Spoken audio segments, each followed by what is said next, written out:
اچھا ایک عمل بتا رہا ہوں سورۃ اخلاص کا، زندگی میں ایک دفعہ ضرور کر لیں، ہفتے میں ایک دفعہ کر لیں، روزانہ کر لیں، مہینے میں ایک دفعہ کر لیں۔ فرمایا جس شخص نے مغرب اور عشاء کے درمیان 20 رکعت پڑھی، ہر رکعت کے بعد سورۃ فاتحہ کے بعد قل هو اللہ پڑھا، 20 رکعت پڑھی یعنی 10 دگانے۔ کتنے دگانے؟ 10۔ جس نے پڑھی مغرب اور عشاء کے درمیان 20 رکعت پڑھی، پہلی رکعت میں فاتحہ کے بعد ایک دفعہ قل هو اللہ بس پڑھی، توجہ سے، دھیان سے، خشوع سے، درد سے، جلدی نہ کرے۔ اب اس کے فائدے سنیں اور حیران ہو جائیں۔ اور میں اللہ اس کے لیے جنت میں بے عیب اور بے جوڑ 2 محل عطا فرمائیں گے۔ کوئی عیب نہیں ہوگا، اس میں کوئی جوڑ نہیں ہوگا، اللہ اسے جنت میں عطا فرمائیں گے جس نے مغرب اور عشاء کی نماز کے دوران یہ عمل کیا۔ اب بولیں۔ اور آپ نے فرمایا جس نے سوتے وقت 30 مرتبہ قل هو اللہ پڑھی، ہر عمل کا انوکھا فائدہ ہے، اس کے لیے 1000 محل جنت میں اللہ بنائے۔ اور جس نے 200 مرتبہ پڑھی، اللہ اسے ایسا درجہ عطا فرمائیں گے۔ جس نے سورۃ قل هو اللہ 200 مرتبہ پڑھی، اللہ اس کو ایسا درجہ عطا فرمائیں گے کہ جس سے وہ راضی بھی ہوگا اور خوش بھی ہوگا، اللہ اس کو راضی کر دیں گے، ایسا درجہ عطا فرمائیں گے۔ اور فرمایا اگلی بات سنیں غور سے ذرا، میں بہت توجہ دلا کے سنانا چاہ رہا ہوں۔ فرمایا جس گھر میں سورۃ قل هو اللہ پڑھی جائے، اس گھر والوں کے ساتھ ساتھ ان کے پڑوسیوں کو بھی نفع ہوتا، اس کے پڑوسیوں کو بھی نفع ہوتا۔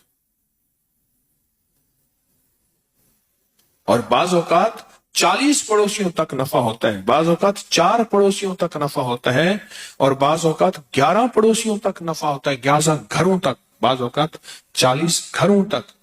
میں جو سورۃ قل هو اللہ پڑھتا ہے اس کے پڑوسیوں کو بھی نفع ہوتا ہے، رزق، عزت، روحانیت، دولت، اس کے پڑوسیوں کو بھی نفع ہوتا ہے، بلائیں ٹلنا، مصیبتیں ٹلنا، آفات ٹلنا، حالات کا بہتر ہونا، اس کے پڑوسیوں کو بھی نفع ہوتا ہے، اس کے پڑوسیوں کو بھی نفع ہوتا ہے، پڑوسیوں کو بھی۔ شکر ہے ہم سورۃ قل هو اللہ پڑھنے والے ہیں، انشاءاللہ ہمارے پڑوسیوں کو بھی نفع ہو۔ اور بتاؤں ایسے لوگوں کی قبر کے پڑوسیوں کو بھی نفع ہوتا۔ کئی لوگ ملے، مجھے بتایا، کتابوں میں لکھا ہے، مجھے خطوں میں لوگوں نے لکھا، میرا 1984 سے لوگوں سے رابطہ شروع ہوا ہے، 40 سال ہو گئے 2024 کو۔ بتایا کیا کہ کوئی قبرستان میں ایسا بندہ آیا جس کی وجہ سے ہماری بخشش ہو گئی، قبرستان میں ہمارے پڑوس میں کوئی ایسا بندہ آیا اور جس کی وجہ سے ہماری کیا ہو گئے؟ بخشش ہو۔ کوئی ایسا بندہ آیا، پڑوسیوں کو بھی نفع ہوتا۔ جو عشاء کے بعد 2 رکعت پڑھے اور رکعت میں قل هو اللہ 15 بار پڑھے، اللہ جنت میں اس کو 2 محل عطا فرمائیں گے۔ اکٹھی کر لیں سعادتیں، کر لیں، اس کریم ہے۔ بعض اوقات میں ایک جگہ بیٹھا تھا، کہنے لگے میرے والد فلاں، میرے دادا فلاں، ان کی فلاں جگہ دربار فلاں فلاں فلاں، اور اس کا ایک کلاس فیلو تھا، ساتھی تھا، کہتے تھے یہ کام اکٹھے کرتے تھے، نہ عید، نہ نماز، نہ جمعہ، اور باقی ساری کہانی۔ اور میں خاموش سن رہا تھا اور میرے اندر آواز آ رہی تھی، اللہ کے وعدے تیرے ساتھ ہیں اور تیری نسلوں کے ساتھ ہیں، اللہ دے گا، وہ تیری مرضی ہے، اسے خیر پہ خرچ کر یا شر پہ خرچ کر۔ اللہ کہتا ہے سورۃ قل هو اللہ پڑھو، اعمال کرو، تسبیحات کرو، یہ وظیفے کرو، یہ عمل کرو، یہ صلہ رحمی کرو، اور لوگوں کے ساتھ، رشتہ داروں کے ساتھ درگزر کرو۔ اللہ کہتا ہے میں تمہیں دے کے رہوں گا، تمہاری نسلوں کو کھلا کے رہوں گا، پلا کے رہوں گا، عطا کر دوں گا، اور ساری دنیا بھوک بھوک قحط قحط مہنگائی مہنگائی کرے گی، تیری نسلوں کو وہ دوں گا کہ تیری نسل آباد اور شاد ہو جائے۔ میرے پاس ایک صاحب آئے کراچی کلفٹن میں، وہ اس وقت مالدار تھے جب کراچی کا ڈیفنس نہیں بنا تھا، صرف کلفٹن تھا، اور مالدار پرانے مالدار، اور وہ ایک دکان پہ چار آنے ہوٹل کے، چاچا غلام علی تھا، اس کا ہوٹل تھا، اس کی دکان پہ 4 آنے روزانہ پہ مزدوری کرتا تھا، چائے کے برتن صفائیاں کرتا تھا۔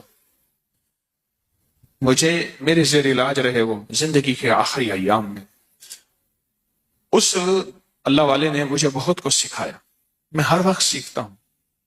مجھ سے کہنے لگا میرا ایک نانا تھا،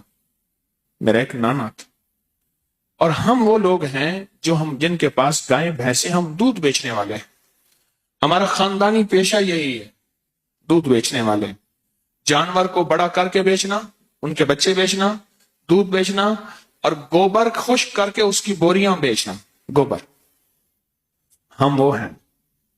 کہا کہ میرا ایک نانا تھا، وہ نانا جو ہے سارا دن تسبیح کرتا تھا، ذکر کرتا تھا، ان کے ایک پیر صاحب تھے، ان پیر نے انہیں کوئی ورد بتائے تھے، اور کہا مجھے جھولی میں لے کے کہتا تھا اللہ اس کو بخت لگا دے، اللہ میرے تسبیح وظیفے کی دعا اس کو لگا دے۔ کیوں؟ میرے نانا کی اولاد صرف میری اماں تھی، اور اماں کی اولاد میں تھا، تو نانے کا سارا ورثہ تھا میں، میرا نانا تسبیح